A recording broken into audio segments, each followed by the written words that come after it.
জয় যিশু। প্রথম পাঠ গণনা পুস্তক হতে আজকের বাণী পাঠ 21 অধ্যায় 4 থেকে 9 পদ। দণ্ডের ওপর রাখা সর্প মূর্তিটি ক্রুশবিদ্ধ পরিত্রাতার প্রতীক। মরুভূমিতে পথ চলতে চলতে ইসরায়েলীয়রা এক সময়ে অধৈর্য হয়ে ঈশ্বর ও মসির বিরুদ্ধে নানা কথা বলতে শুরু করল। তারা বলছিল, তোমরা কেন মিশর দেশ থেকে আমাদের এখানে নিয়ে এলে? আমরা যাতে এই মরুভূমিতে মরে যাই, সেই জন্যেই কি? এখানে না আছে রুটি, না আছে জল, আর ওই বাজে খাবার খেয়ে খেয়ে আমাদের তো অরুচি ধরে গেছে। তখন ভগবান লোকদের মধ্যে পাঠিয়ে দিলেন বিষাক্ত সাপের দল। ওইসব সাপের কামড়ে অনেক ইসরায়েলীয় মারা পড়ল। লোকেরা মসির কাছে এসে তখন বলল, ভগবান ও তোমার বিরুদ্ধে কথা বলে পাপ করেছি আমরা। তুমি এখন ভগবানের কাছে আমাদের হয়ে প্রার্থনা করো, যাতে তিনি আমাদের কাছ থেকে ওই সাপগুলোকে সরিয়ে নিয়ে যান। তাই মসি লোকদের হয়ে প্রার্থনা করতে লাগলেন। তখন ভগবান তাকে বললেন, তুমি একটি সাপের মূর্তি তৈরি করো আর একটি পতাকা দণ্ডের মাথায় আটকে তা দাঁড় করিয়ে রাখো। যাদের সাপে কামড়েছে তারা ওই মূর্তিটির দিকে তাকাক, তাহলেই তারা প্রাণে বেঁচে যাবেন।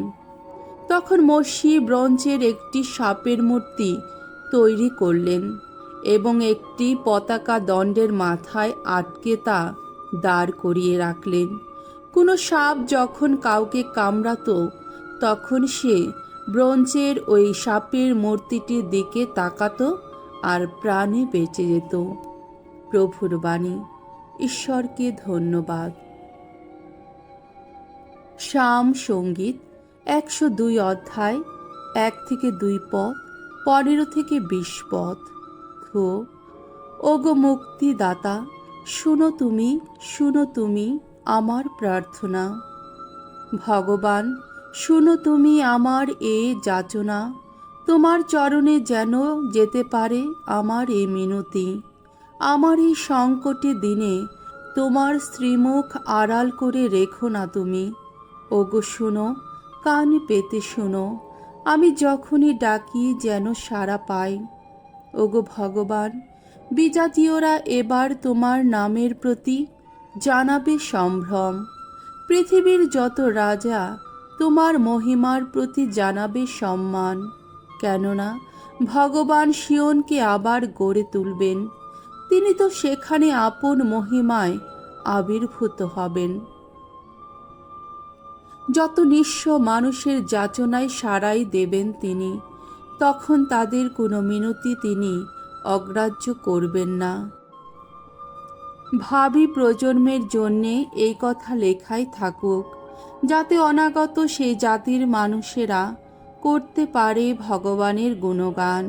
তার উচ্চ পুণ্য ধাম থেকে তিনি তো নিম্নে তাকিয়ে দেখেছেন, স্বর্গ থেকে পৃথিবীর দিকে চেয়ে দেখেছেন, যাতে তার কানে আসে বন্দীদের চাপা হাহাকার।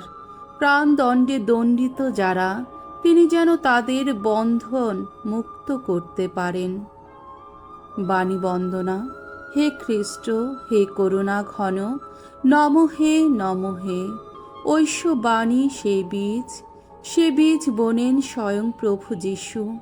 সমস্ত অন্তর দিয়ে ঐশ্য বাণী যে করে বরণ, জীবনে সে লাভ করে শত আশীর্বাদ। হে খ্রিস্ট, হে করুণা ঘন, নমঃ নমঃ। মঙ্গল সমাচার। যোহন রচিত মঙ্গল সমাচার 8 অধ্যায় 21 থেকে 30 পদ।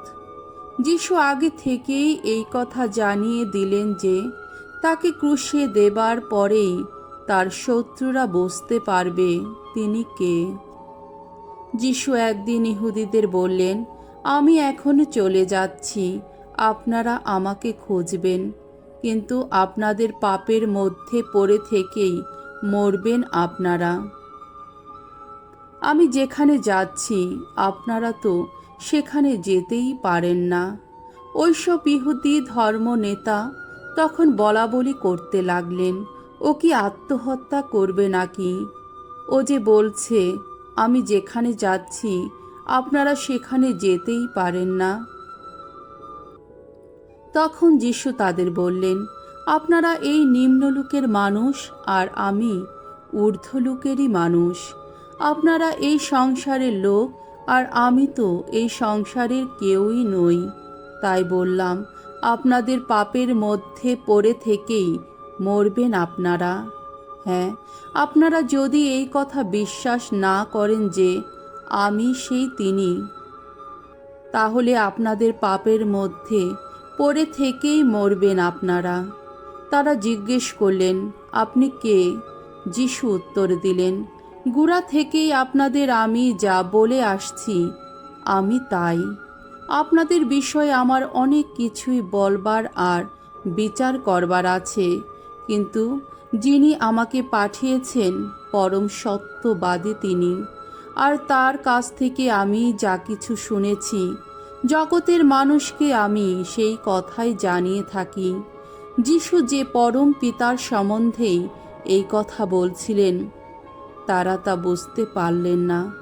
তখন তিনি তাদের বললেন, আপনারা যখন মানব পুত্রকে উচ্চে তুলে দেবেন তখনই আপনারা বুঝতে পারবেন যে আমি সেই তিনি, আর এও বুঝবেন যে আমি নিজে থেকে কিছুই করি না, বরং পিতা আমাকে যা শিখিয়েছেন আমি ঠিক তাই বলে থাকি। তিনি আমাকে একলা রেখে যাননি, কারণ যে সমস্ত কাজে তিনি প্রীত হন আমি সর্বদা তাই করে থাকি। যিনি আমাকে পাঠিয়েছেন তিনি আমার সঙ্গে আছেন। যিশুর এই সব কথা শুনে অনেকেরই অন্তরে তখন তার প্রতি বিশ্বাস জেগে উঠল। প্রভুর মঙ্গলময় বাণী। খ্রিস্ট প্রভু তোমার প্রশংসা হোক।